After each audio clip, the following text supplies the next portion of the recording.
Don't do anything stupid. I thought we'd start this up by looking at the way episode 1 of The Last of Us should have ended. Turn around, on your knees. You scan him, I'll call it in. What you'll notice here are some pretty important differences. Again, these all stem from whatever is behind the editorial messaging decisions going on over there with Neil Druckmann. Put your hands on your head. This is Ramirez at Sector 12, requesting pickup for 3 stragglers. There's 2 guards. Nobody knows anybody.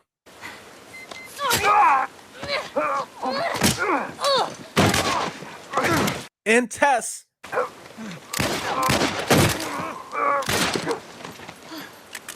blows the brains out of a female guard who happens to be there as well. I thought we were just gonna hold him up or something. Now, if you're a newbie to all this, does it really matter? Jesus Christ. Marlene set us up? Yeah, it kind of does, because it's a pattern that you see starting from the very beginning of episode 1, which is to diminish Joel's capacity, Joel's use of firearms. Tess, Joel. No hard feelings, right? None at all. As a matter of fact, they even removed the entire storyline with the reason that they go to kill Robert, which is entirely gone. I just want to The say... guns. You want to tell us where the guns are? Yeah, sure, but... Is to get a shipment of guns. Come on, it won't Who like has that. our guns? Just give me a couple... Who has our guns? It's funny. It's almost like the message is don't use firearms to overthrow tyranny. It's the Fireflies. Oh, the Fireflies. That is a stupid idea. Where's Robert? The guns he gave you? They weren't his to sell. I want them back. Doesn't work like that, Tess.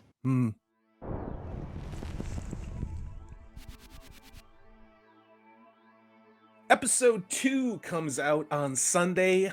HBO decided to leak some pictures of You'd Be Wrong If You Thought Ellie and Joel. But what we did get a lot of pictures of are Tess, or the actress who's playing Tess, along with Bella Ramsey, who is not doing a very good job of being The Last of Us Ellie. Not really a whole hell of a lot of Joel. I wonder why that is. We also got what appears to be a flashback scene. Ladies can do stuff now. And you're gonna have to learn how to deal with that. If I'm going to guess, this is probably a bio lab in Indonesia where the virus actually originated. God, imagine that. You mean to tell me that a pandemic was started by a bio lab working with toxic stuff in Asia and it leaked and got out? Oh my God. I hope that never happens. We did get some follow-up from Craig Mazin, who spoke with Comic Book, and he said, quote, "In the game you encounter spores and you need to put gas masks on." How the hell are you breathing in this stuff? I wasn't lying to you. In the world that we're creating, meaning the HBO show, if we put spores in the air, it would be pretty clear that they would spread around everywhere and everybody would have to wear a mask all of the time. What the hell are you talking about? What?